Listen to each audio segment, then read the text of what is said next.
स्वागत है आपका मोनोपोली सीरीज के एक और एपिसोड में। पिछली बार हमने बात की थी एक ऐसी कंपनी की जो इंडियन 5G इकोसिस्टम में एक की सेगमेंट में मार्केट लीडर है। ऐसे ही ढेर सारे मोनोपोली स्टॉक्स का इन डेप्थ एनालिसिस आपको हमारी मोनोपोली स्टॉक्स प्लेलिस्ट में मिल जाएगा। प्लेलिस्ट का लिंक हम आपको इस वीडियो के डिस्क्रिप्शन में दे देंगे। आज के वीडियो में हम एक ऐसी मोनोपोली कंपनी की बात करेंगे जो ऐसे सेक्टर में ऑपरेट करती है जो बड़ी तेजी से इवॉल्व हो रहा है और आने वाले 10 सालों में बहुत अच्छी ग्रोथ शो कर सकता है। हम बात कर रहे हैं इंडियन पावर इंडस्ट्री की और आज हम जिस कंपनी की बात करेंगे उसके पास फाइनेंशियल ईयर 22 तक अपने बिजनेस में अराउंड 95% मार्केट शेयर था और आने वाले सालों में ये कंपनी हमारी इलेक्ट्रिसिटी और एनर्जी नीड्स को पूरा करने में एक की रोल प्ले कर सकती है। इससे पहले कि हम बात करें आज की कंपनी के बारे में, चलिए पहले समझते हैं कि इंडियन पावर इकोसिस्टम प्रेजेंटली किस तरह ऑपरेट करता है। इंडिया का पावर सेक्टर शायद दुनिया में सबसे ज्यादा डाइवर्सिफाइड माना जा सकता है, कंसिडरिंग कि हम कन्वेंशनल सोर्सेज यानी कि गैस, कोल और न्यूक्लियर पावर से लेके नॉन कन्वेंशनल सोर्सेज जैसे कि सोलर और विंड जैसे रिन्यूएबल सोर्सेज से पावर जनरेट करने में केपेबल हैं। इनफैक्ट 408 गीगावाट कैपेसिटी के साथ हमारा देश दुनिया का थर्ड लार्जेस्ट पावर प्रोड्यूसर है और अनसरप्राइजिंगली पावर का सेकंड लार्जेस्ट कंज्यूमर भी है। सौभाग्य स्कीम के अंडर गवर्नमेंट देश के सभी घरों तक इलेक्ट्रिसिटी पहुंचाना चाहती है, जिसके लिए पावर इंफ्रास्ट्रक्चर के ऊपर जोर शोर से इन्वेस्टमेंट्स चल रहे हैं और इंडिया में टोटल एनर्जी कंजम्पशन अगले 10 सालों में 6% CAGR के साथ इंक्रीज होने वाला है। लेकिन क्या आपने कभी सोचा है कि आखिर इलेक्ट्रिसिटी हमारे फैंस, टीवीज, एसीज और लाइट्स तक पहुंचती कैसे है? तो इसको एक सिंप्लीफाइड तरीके से अगर मैं आपको समझाऊं तो सबसे पहले thermal, hydro, nuclear power plants या विंड और सोलर एनर्जी के थ्रू पावर जनरेशन होता है। फिर उस पावर या इलेक्ट्रिसिटी को पावर प्लांट से सिटीज या देश के अलग अलग कोनों तक पहुंचाने के लिए एक ट्रांसमिशन नेटवर्क की जरूरत पड़ती है। आपने हर जगह कुछ ऐसी इलेक्ट्रिसिटी ट्रांसमिशन लाइंस तो जरूर देखी होंगी, है ना? और फिर डिस्ट्रीब्यूशन लाइंस के थ्रू फाइनली इलेक्ट्रिसिटी हमारे घर तक आती है और ये काम पावर डिस्ट्रीब्यूशन कंपनीज करती हैं जो पावर जनरेटिंग कंपनी से इलेक्ट्रिसिटी बाय और सप्लाई करने के लिए कॉन्ट्रैक्ट साइन करती हैं।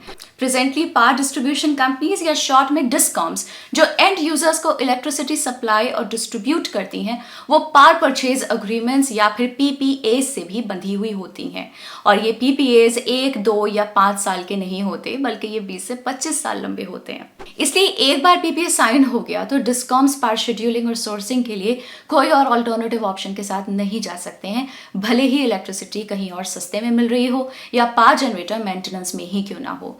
अब गवर्नमेंट चाहती है कि पावर सेक्टर में PPA से पावर सोर्स करने के सिस्टम को ग्रेजुअली बंद करके एक सेंट्रलाइज पावर डिस्पैच सिस्टम खड़ा किया जाए।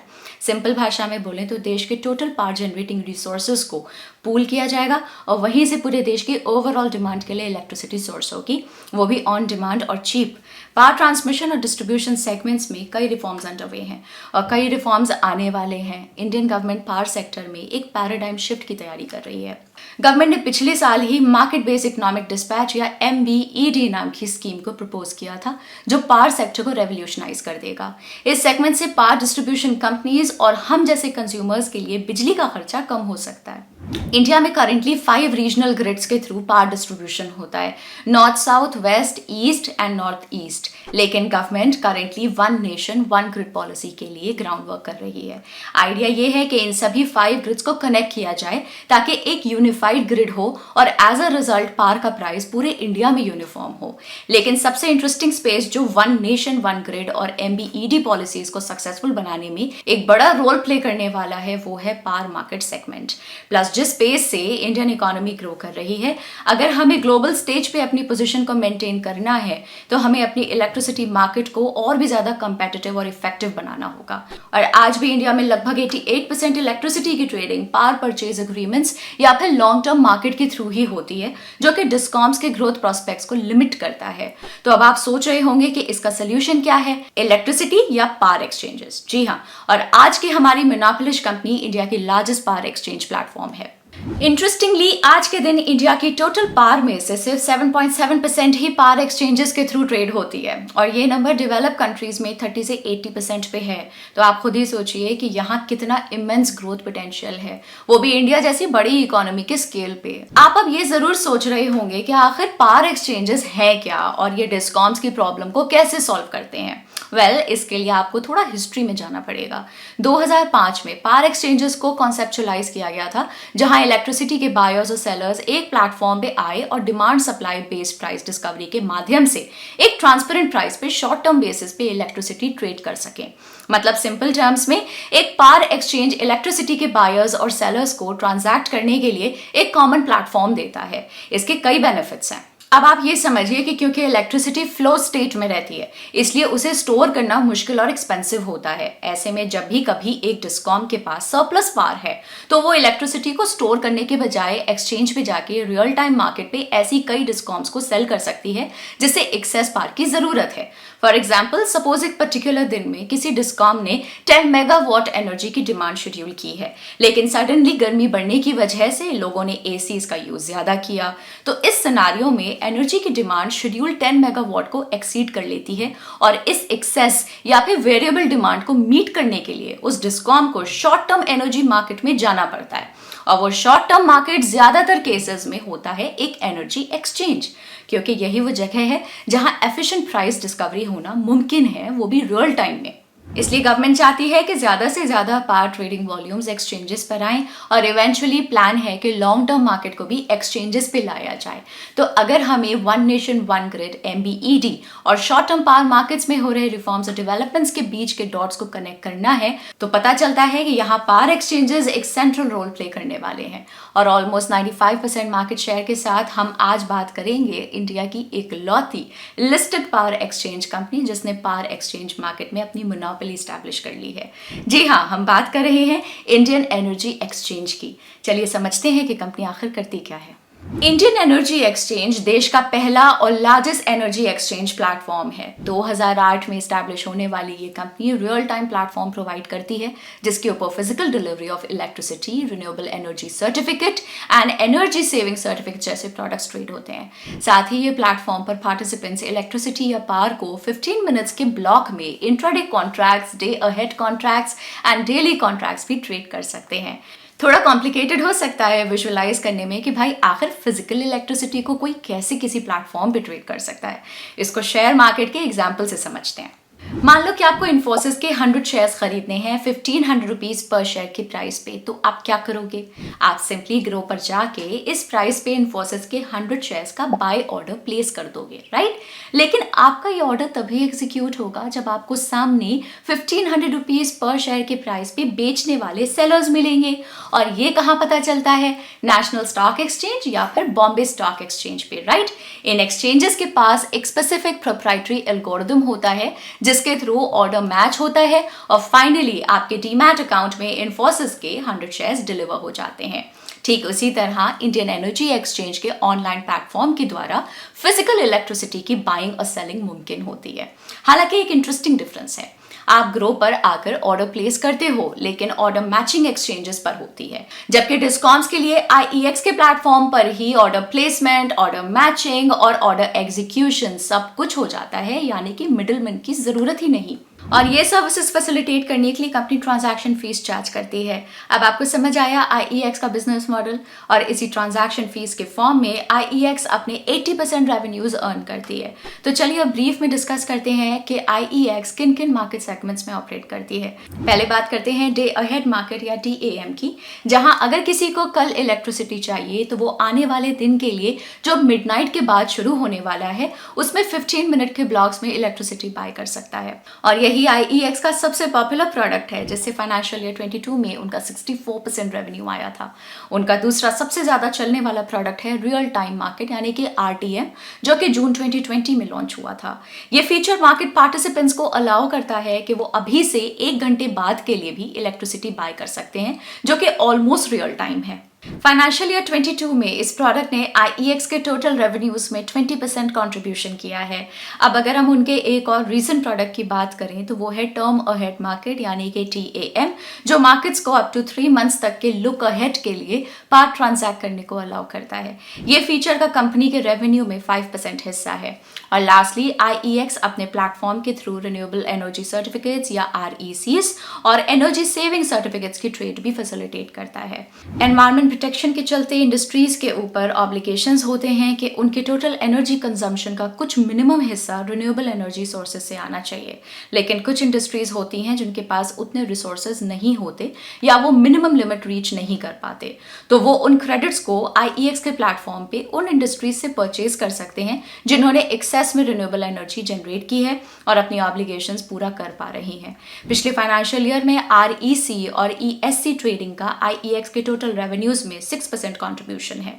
इन इनोवेटिव प्रोडक्ट्स की वजह से ही आज IEX के प्लेटफॉर्म पे 7300 से ज्यादा रजिस्टर्ड पार्टिसिपेंट्स हैं, जिसमें से 57 डिस्कॉम्स, 4600 प्लस कमर्शियल और इंडस्ट्रियल पार्टिसिपेंट्स और 1800 प्लस रिन्यूएबल एनर्जी जनरेटर्स और ऑब्लिगेटेड एंटिटीज हैं। और इसी के चलते आज IEX अपने ऑलमोस्ट सभी बिजनेस सेगमेंट्स में एक डोमिनेंट मार्केट शेयर एंजॉय करता है।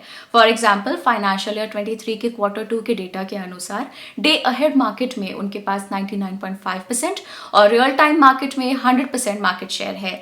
लेकिन आखिर IEX के पास ऐसा क्या कंपेटिटिव एडवांटेज है जिसके कारण वो इतनी हाई ग्रोथ मार्केट को सालों से डोमिनेट कर रहे हैं? आइए जानते हैं। IEX की प्रोप्राइटरी टेक्नोलॉजी उनकी सबसे बड़ी ताकत है और वो अपनी पोजीशन स्ट्रॉन्ग करने के लिए कंटिन्यूसली इनोवेशन के जरिए नए नए प्रोडक्ट्स और सर्विसेज मार्केट में लॉन्च करते रहते हैं। इंटरेस्टिंगली IEX अपने प्रोसेसेस को फर्दर ऑटोमेट करने के लिए आर्टिफिशियल इंटेलिजेंस की भी मदद ले रही है ताकि वो अपने फोरकास्टिंग मॉडल और बाइंग पैटर्न आइडेंटिफिकेशन टूल्स को और भी एफिशिएंट बना सकें। फर्स्ट मूवर एडवांटेज और कटिंग एज टेक्नोलॉजी के चलते IEX एक मोनोपोली स्टेटस एंजॉय कर रही है। फाइनेंशियल ईयर 22 में उनके की सेगमेंट्स में उनका मार्केट शेयर इस बात का सबूत है, जहां ओवरऑल पावर एक्सचेंज मार्केट में उनका मार्केट शेयर 94.2% पे था। IEX के लिए एक और कंपेटिटिव एडवांटेज है कि उनके बिजनेस में नेटवर्क्स इफेक्ट प्ले करता है। नेटवर्क्स इफेक्ट का मतलब होता है कि एक ऐसी सिचुएशन क्रिएट हो जाना जहां किसी भी प्रोडक्ट, प्लेटफॉर्म या सर्विस की वैल्यू बढ़ती जाती है जैसे जैसे उसको यूज़ करने वाले पार्टिसिपेंट्स का नंबर बढ़ता जाता है। फॉर एग्जांपल, हम सब व्हाट्सएप क्यों यूज़ करते हैं और उसके अगेंस्ट टेलीग्राम क्यों नहीं? क्योंकि हमें पता है कि हमारे सभी फ्रेंड्स और फैमिली व्हाट्सएप पे हैं, तो इसलिए हम भी वहाँ जाना पसंद करते हैं। सिमिलरली, अगर किसी को भी एनर्जी परचेज करनी है तो वो उसी प्लेटफॉर्म पे जाएगा ना जहाँ सेलर्स बहुत ज़्यादा हों, ताकि आपको एक कंपेटिटिव रेट मिले। और वाइस वर्सा भी, अगर आप सेलर हैं तो आप भी वहीं जाएंगे जहां बायर्स ज्यादा हैं, और यही होता है नेटवर्क इफेक्ट। अब बात करते हैं IEX के एक और नए इनिशिएटिव के बारे में। IEX आज अपनी टेक्नोलॉजिकल प्रोग्रेस और पावर एक्सचेंज में स्ट्रॉन्ग सक्सेस को गैस, कोल और कार्बन ट्रेडिंग के लिए भी रेप्लिकेट करना चाहती है। इनफैक्ट उन्होंने मई 2022 में इंडियन गैस एक्सचेंज को अपने स्ट्रेटेजिक पार्टनर्स जैसे कि गेल, ONGC, Adani gas, Indian oil और टोरेंट गैस के साथ मिलकर लॉन्च किया था। इस प्लेटफॉर्म के थ्रू IGX फिजिकल गैस की ट्रेडिंग को फैसिलिटेट करता है, जिसपे फिलहाल 31 मेंबर्स रजिस्टर्ड हैं। ये नंबर्स आने वाले समय में बढ़ती गैस डिमांड के साथ और भी बढ़ेंगे। गवर्नमेंट का विजन है कि उन्हें 2030 तक अपनी एनर्जी बास्केट में नेचुरल गैस के शेयर को करंट 6.3% से बढ़ा के 15% करना है, जो कि IGX के लिए एक बड़ी अपॉर्चुनिटी बनकर आ सकती है और IEX के लिए नेक्स्ट लेग ऑफ ग्रोथ भी बन सकती है। अब तक तो हमने सारी अच्छी अच्छी बातें कर ली, लेकिन टाइम फॉर एंटी क्लाइमैक्स। आपको जान के हैरानी होगी कि IEX के नियो मोनोपोली स्टेटस को चैलेंज करने वाला कंपटीशन आ गया है। IEX के सामने दो बड़े रिस्क हैं, एक रेगुलेटरी और दूसरा कंपटीशन। रेगुलेटरी रिस्क के बारे में बात करें तो इंडिया में पावर एक्सचेंजेस CERC यानी कि सेंट्रल इलेक्ट्रिसिटी रेगुलेटरी कमीशन के द्वारा रेगुलेटेड हैं, और CERC IEX के मोनोपोली स्टेटस को लेकर कंसर्न्ड है, क्योंकि मार्केट के लिए मोनोपोली होना अच्छा नहीं होता, और इसलिए CERC का मानना है कि मार्केट थ्राइव तभी होगा जब वहां पे कंपटीशन होगा, और इसलिए उन्होंने इंट्रोड्यूस किया है एक मैकेनिज्म जिसको मार्केट कपलिंग कहा जाता है। गौर से सुनिए, IEX के बिजनेस मॉडल के बारे में तो अब आप वाकिफ हैं कि किस तरह पार्टिसिपेंट्स वहां पे अपने बाय सेल ऑर्डर्स प्लेस करते हैं, जिसके बाद IEX का एल्गोरिथम ही डिमांड सप्लाई के बेसिस पे प्राइस डिस्कवर करता है और ऑर्डर्स मैच करवाता है। करेक्ट। अब मार्केट कपलिंग जब पिक्चर में आएगी तो ऑर्डर मैचिंग और प्राइस डिस्कवरी एक थर्ड पार्टी करेगी। जब मार्केट कपलिंग हो जाएगी तो आईईएक्स के लिए अपना मोनोपोली स्टेटस रिटेन करना डिफिकल्ट हो सकता है, क्योंकि ज़्यादा पार्टिसिपेंट्स होने के कारण आईईएक्स एफिशिएंट प्राइस डिस्कवरी के लिए एक प्रेफरेबल एक्सचेंज हुआ करता था। लेकिन अब अगर प्राइस डिस्कवरी ही किसी और के साथ में है और यूनिफॉर्म है अक्रॉस एक्सचेंजेस, तो आईईएक्स का अट्रैक्शन क्या रहेगा। और दूसरा रिस्क है कंपटीशन। आज इंडिया में आईईएक्स के अलावा 2 और पार एक्सचेंजेस ऑपरेशनल हैं। एक है पार एक्सचेंज इंडिया लिमिटेड यानी कि पीएक्सआईएल। पीएक्सआईएल भी आईईएक्स की ही तरह 2008 में स्टैब्लिश हुआ था, लेकिन उसके बावजूद आईईएक्स ने टोटल ट्रेडिंग वॉल्यूम का 95% से भी ज्यादा शेयर एक्वायर कर लिया है। और दूसरा है रिसेंटली लॉन्च हिंदुस्तान पार एक्सचेंज यानी कि एचपीएक्स, जो बॉम्बे स्टॉक एक्सचेंज यानी कि BSc, power trading corporation of India यानी कि पीटीसी इंडिया और आईसीआईसीआई बैंक द्वारा बैक्ड है। एचपीएक्स का लॉन्च हाल ही में हुआ था और ऑलरेडी हम इसका इंपैक्ट आईईएक्स के गिरते वॉल्यूम्स और मार्केट शेयर पे देख सकते हैं। फाइनेंशियल ईयर 23 के फर्स्ट हाफ के नंबर्स के मुताबिक आईईएक्स का मार्केट शेयर अब गिर के 86% जितना आ गया है, जो कि फाइनेंशियल ईयर 22 के एंड पे 94.2% पे था। हालांकि अगर हम आईईएक्स की मैनेजमेंट को सुने तो उनका मानना है कि बढ़ता कंपटीशन और मार्केट कपलिंग उनके बिजनेस को ज्यादा अफेक्ट नहीं करेंगे, और इसका मेन रीजन है कि उनका यूएसपी यानी कि यूनिक सेलिंग प्रोपोजिशन उनकी टेक्नोलॉजी है, जिसके थ्रू वो अपने कस्टमर्स को बेटर सर्विसेज प्रोवाइड कर पाएंगे। मैनेजमेंट तो जरूर अपबीट नजर आ रही है आईईएक्स के फ्यूचर प्रॉस्पेक्ट्स को लेके, लेकिन stock market at the moment company को लेके थोड़ा अनश्योर नजर आ रहा है। चलिए इसको समझने के लिए कंपनी के फाइनेंशियल्स की ओर नजर डालते हैं। लास्ट क्वार्टर आईईएक्स के लिए देखा जाए तो लगभग हर एक मेट्रिक फ्लैट या तो डिसअपॉइंटिंग रहा है, चाहे वो क्वार्टर ऑन क्वार्टर हो या फिर year on year. Year on year basis पे टोटल रेवेन्यू 7% से डाउन है और प्रॉफिट आफ्टर टैक्स 8% से। और अगर आप ध्यान से देखें तो पिछले 3 क्वार्टर्स से आईईएक्स के टोटल रेवेन्यू में अदर इनकम का शेयर इंक्रीज हो रहा है, जो आईईएक्स के नॉर्मली हाई मार्जिन्स को मेंटेन करने में मदद तो कर रहा है, लेकिन आने वाले क्वार्टर्स में ये एक मॉनिटरेबल एस्पेक्ट हो सकता है। और अगर हम आईईएक्स के स्टॉक प्राइस मूवमेंट की बात करें तो पिछले 5 साल में कंपनी ने अपने शेयर होल्डर्स को 180.34% रिटर्न्स दिए हैं। हालांकि जैसा कि आप देख रहे हैं पिछले 1 साल में स्टॉक बहुत ही स्ट्रांगली करेक्ट हुआ है और अपनी ऑलमोस्ट 50% मार्केट कैप लूज कर चुका है। लेकिन ऐसा क्या हो गया पिछले 1 साल में, चलिए समझते हैं। कोविड के बाद फाइनेंशियल ईयर 21 और फाइनेंशियल ईयर 22 में आईईएक्स ने अचानक से अपने इलेक्ट्रिसिटी वॉल्यूम्स को एक्सपोनेंशियली बढ़ते हुए देखा, और क्योंकि फाइनेंशियल ईयर 21 की स्टार्टिंग में आईईएक्स का शेयर बहुत ही अट्रैक्टिवली वैल्यूड था, तो बड़े फंड हाउसेस जैसे कि पीपीएफएस एएमसी ने आईईएक्स में एंटर किया और उसके बाद आईईएक्स के स्टॉक ने एकदम से मोमेंटम पकड़ लिया और सारे बड़े डोमेस्टिक और इंटरनेशनल फंड हाउसेस की नज़र इस पे आ गई एक पॉइंट पे। लेकिन जब आईईएक्स का शेयर प्राइस 300 के अराउंड पहुंचा तब आईईएक्स की वैल्यूएशंस को लेके क्वेश्चंस उठना शुरू हो गए थे। जैसा कि आप देख सकते हैं कि उस समय आईईएक्स 100+ के पीई पे ट्रेड करने लगा था। जब स्टॉक्स इतनी हाई वैल्यूएशंस पे चले जाते हैं तो अक्सर एक छोटा सा झटका भी शेयर प्राइस को हिला देता है। आईईएक्स के लिए तो ये ट्रिगर था फाइनेंशियल ईयर 23 में, जब ग्लोबल एनर्जी क्राइसिस और बढ़ते एनर्जी प्राइसेस के कारण डिमांड को एक बड़ा सेटबैक लगा और उनकी ट्रेडिंग वॉल्यूम्स में डी ग्रोथ रिपोर्ट हुई। पर अगर आप एक्सपर्ट्स की राय सुनो तो उनका मानना यह है कि ये एक टेम्पररी फेज है जो कि अनफेवरेबल मैक्रोज के कारण हुआ है। और रिसेंटली ही कंपनी ने स्टॉक प्राइस के फॉल को अरेस्ट करने के लिए बायबैक भी अनाउंस किया था। बायबैक के अनाउंसमेंट के बाद अभी तक आईईएक्स का स्टॉक प्राइस स्टेबल है, पर सही मायने में बात करें तो बायबैक से आईईएक्स को बहुत ज़्यादा बूस्ट नहीं मिला है। इसके 2 मेन कारण हैं। पहला, बायबैक मेथड। कंपनीज बायबैक 2 तरीके से कर सकती हैं। पहला होता है टेंडर ऑफर और दूसरा open market purchase.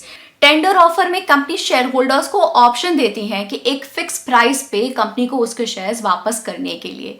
Open market purchase में कंपनी ये कहती है कि एक फिक्स प्राइस तक ओपन मार्केट यानी कि एक्सचेंज से डायरेक्टली वो अपने शेयर्स खरीदेंगे। आईईएक्स के केस में उन्होंने ओपन मार्केट परचेज वाला ऑप्शन रखा है। ओपन मार्केट परचेज में शेयर होल्डर का कोई रोल नहीं रहता, और क्योंकि सीएमपी है 150 जो कि मैक्सिमम बायबैक प्राइस ऑफ 200 से बहुत कम है, कंपनी के लिए आसान है करंट प्राइस पर पूरा बायबैक कंप्लीट करना। इसकी जगह अगर कंपनी 200 पर शेयर का टेंडर ऑफर डालती तो इन्वेस्टर्स के पास मोटिवेशन रहता करंट लेवल्स पे आईईएक्स के शेयर्स बाय करके कंपनी को 200 रुपीज में टेंडर करने का। अब आते हैं दूसरे रीजन पे, और वो है क्वांटम ऑफ बायबैक। लगभग 13,000 करोड़ की मार्केट कैप वाली कंपनी अगर सिर्फ 98 करोड़ रुपीस का बायबैक करेगी तो उसे कंपनी के शेयर प्राइस को ज्यादा सपोर्ट नहीं मिल सकता है। यही बायबैक अगर 500 करोड़ का होता तो शायद मार्केट एक्साइटेड होती उस क्वांटम से, क्योंकि वो 3 से 4% ऑफ मार्केट कैप हो जाता, जो कि अभी 1% से भी कम है। पर आईईएक्स ने बायबैक करके एक सिग्नल तो दिया है मार्केट को कि उसे इस भाव में कंपनी के शेयर्स अट्रैक्टिव लगते हैं, और शायद इसलिए इसके बाद से शेयर प्राइस की गिरावट बंद हो गई है और वो 140 से 150 के बीच स्टेबलाइज हो रहा है। तो ये था आज का डिटेल्ड एनालिसिस आईईएक्स के ऊपर। क्या आईईएक्स बढ़ते कंपटीशन के बीच अपना कंपेटिटिव एडवांटेज मेंटेन कर पाएगी, या फिर रेगुलेशंस उसके यूनिक बिजनेस मॉडल को बिल्कुल ही ऑब्सोलीट कर देंगे? आने वाले 4 से 6 क्वार्टर्स आईईएक्स के इन्वेस्टर्स के लिए इंटरेस्टिंग हो सकते हैं। आज का वीडियो हम यहीं खत्म करते हैं। अगर आपको हमारा एनालिसिस पसंद आया हो तो वीडियो को लाइक करिए और अपने दोस्तों के साथ शेयर भी कीजिए। हम आपको ये भी बताना चाहेंगे कि हम गुजराती और मराठी में भी ऐसे ही एजुकेशनल और इन्वेस्टिंग रिलेटेड वीडियोस पोस्ट करते हैं। तो अगर आप इनमें से किसी लैंग्वेज में वीडियोस देखना पसंद करते हैं तो आप उस चैनल को भी जरूर सब्सक्राइब करिए। चैनल के लिंक आपको डिस्क्रिप्शन में मिल जाएंगे। स्टॉक मार्केट, इकोनॉमी और बिजनेस से जुड़े ऐसे ही इंटरेस्टिंग वीडियोस देखने के लिए ग्रो के चैनल को सब्सक्राइब करें। Bye bye.